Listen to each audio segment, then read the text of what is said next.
Hi hello ನಮಸ್ಕಾರ. ಎಲ್ಲರೂ ಚೆನ್ನಾಗಿದ್ದೀರಿ ಅಂತ ಭಾವಿಸ್ತೀನಿ. ನಾನು ನಿಮ್ಮೆಲ್ಲರ Sheela Veerabhadrappa. Welcome back to my YouTube channel. ಈಗ ನಾನು ಒಂದು ಹೊಸ ರೆಸಿಪಿಯೊಂದಿಗೆ ನಿಮ್ಮೊಟ್ಟಿಗೆ ಬಂದಿದ್ದೀನಿ. ಈ ರೆಸಿಪಿ ಮಾಡೋದಕ್ಕೂ ತುಂಬ ಸುಲಭ. ಇದು ಮಕ್ಕಳಿಂದ ಹಿಡಿದು ದೊಡ್ಡೋರವರೆಗೂ ಎಲ್ರಿಗೂ ಇಷ್ಟ ಆಗುವಂತಹ ರೆಸಿಪಿ. ಈ ರೆಸಿಪಿ ನಾನು ಯಾವ ರೀತಿ ಮಾಡಿದೆ ಅಂತ ನಿಮಗೆ ಗೊತ್ತಾಗಬೇಕಂದ್ರೆ ಪೂರ್ತಿ ವಿಡಿಯೋ ನೋಡಿ ಅಂತ ನಾನು ಕೇಳ್ಕೊಳ್ತೀನಿ. ಈ ಹೊಸ ರೆಸಿಪಿಗೆ ಒಂದು ಚಟ್ನಿ ಬೇಕಲ್ವಾ? ಆ ಚಟ್ನಿ ಹೇಗೆ ಮಾಡಿದೆ ಅಂತ ನೋಡೋಣವಾ? ಇಲ್ಲಿ ನಾನು ಒಂದು 5ರಿಂದ 6 ಗುಂಟೂರು ಮೆಣಸಿನ್ಕಾಯಿ, ಒಂದು 5ರಿಂದ 6 ಬ್ಯಾಡಗಿ ಮೆಣಸಿನ್ಕಾಯಿ ಅನ್ನೋ ರೀತಿ ಎಣ್ಣೆಯಲ್ಲಿ ಚೆನ್ನಾಗಿ ಹುರ್ಕೊಂಡು ಅದನ್ನು ತೆಗೆದಿಟ್ಕೊಂಡು ಮಿಕ್ಸಿ ಜಾರಿಗೆ ಹಾಕಿ ಪೌಡ್ರ್ ಮಾಡಿದೆ. ನಿಮಗೆ ಖಾರ ಕಡಿಮೆ ಬೇಕು ಅಂದರೆ ಗುಂಟೂರು ಮೆಣಸಿನ್ಕಾಯಿ ಹಾಕೋಬೇಡಿ, ಬರೀ ಬ್ಯಾಡಗಿ ಮೆಣಸಿನ್ಕಾಯಿ ಬೇಕಾದರೂ ಬಳಸ್ಕೋಬಹುದು. ಒಂದು ಟೊಮೊಟೊನ ಉದ್ದುದ್ದವಾಗಿ ಕಟ್ ಮಾಡಿಟ್ಕೊಂಡು ಎಣ್ಣೆಯಲ್ಲಿ ಹುರ್ಕೊಂಡು ಅದನ್ನು ಸೇರಿಸಿದ್ದೀನಿ. ಅರ್ಧ ಈರುಳ್ಳಿನ ಎಣ್ಣೆಯಲ್ಲಿ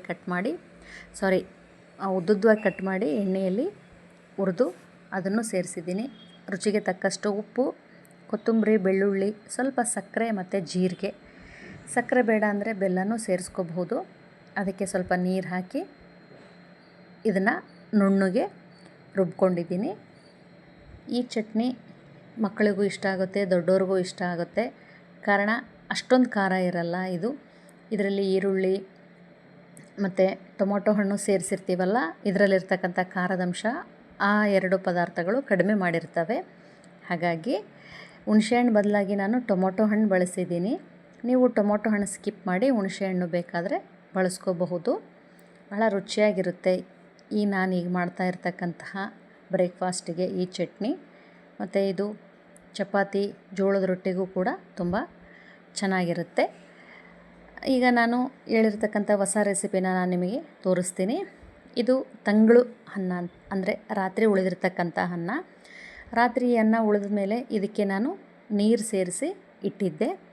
ನೀರು ಯಾಕೆ ಸೇರಿಸಿ ಇಟ್ಟಿದ್ದೆ ಅಂದರೆ ಬಿಸಿಲುಗಾಲ ಆಗಿರೋದ್ರಿಂದ ಅನ್ನ ಬೇಗ ಹಾಳಾಗಿಬಿಡುತ್ತೆ. ಈ ರೀತಿ ನೀರು ಸೇರಿಸಿ ಇಟ್ಟರೆ ಅನ್ನ ಹಾಳಾಗಲ್ಲ ಅಂತ ಹೇಳಿ ನೀರು ಸೇರಿಸಿ ಇಟ್ಟಿದ್ದೆ.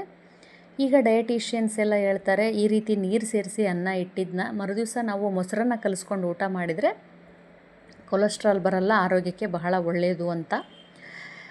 ಸೊ ಈ ಅನ್ನನ ನಾನು ಮಿಕ್ಸಿ ಜಾರಿಗೆ ಹಾಕಿ ನುಣ್ಣಗೆ ರುಬ್ಕೊಂಡೆ.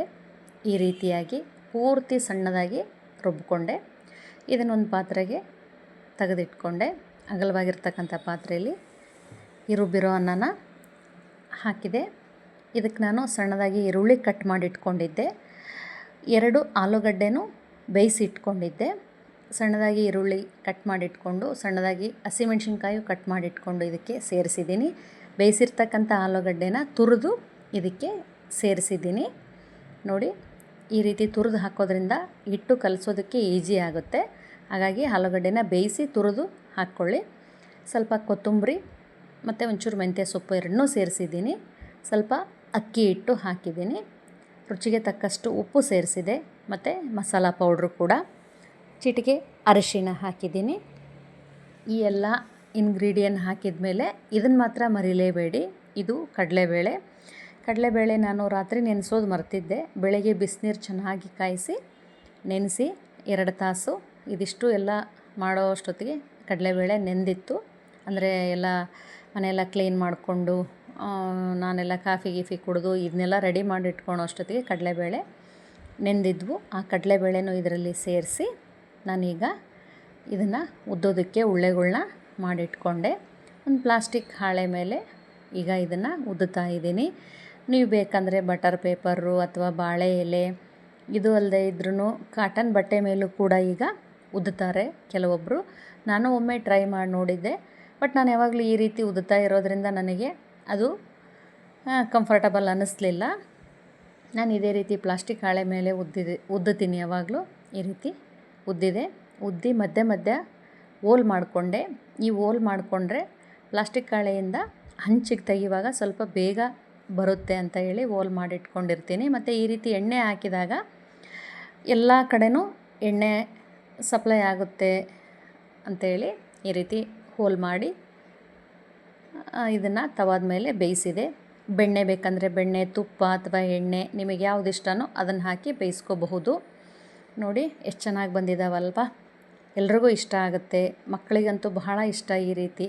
ರಾತ್ರಿ ಅನ್ನನ ಪುಳಿಯೋಗರೆ ಮಾಡಿದೆ, ಚಿತ್ರಾನ್ನ ಮಾಡಿದೆ, ಏನೋ ರೈಸ್ ಬಾತ್ ಮಾಡಿದೆ ಅಂತ ಇದೇ ಮಾಡ್ತಾ ಇರ್ತೀವಿ. ಈ ರೀತಿ ಒಮ್ಮೆ ಟ್ರೈ ಮಾಡಿ ನೋಡಿ.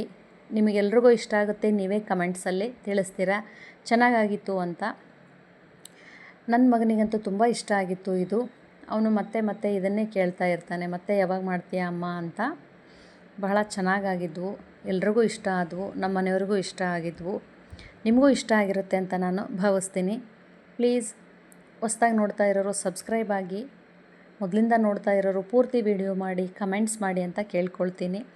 ಮತ್ತು ಹೆಚ್ಚು ಹೆಚ್ಚು ವಿಡಿಯೋ ಮಾಡೋದಕ್ಕೆ ಸಪೋರ್ಟ್ ಮಾಡಿ ಅಂತಲೂ ಕೇಳ್ಕೊಳ್ತಾ, ಈ ರೆಸಿಪಿ ನಿಮಗೆಲ್ರಿಗೂ ಇಷ್ಟ ಆಗಿದ್ದರೆ ಶೇರ್ ಮಾಡಿ ಅಂತಲೂ ಕೇಳ್ಕೊಳ್ತೀನಿ. ಮತ್ತು ಈ ರೆಸಿಪಿ ಟ್ರೈ ಮಾಡಿ ಕಮೆಂಟ್ಸ್ ಮಾಡಿ ಅಂತ ಕೂಡ ಕೇಳ್ಕೊಳ್ತೀನಿ.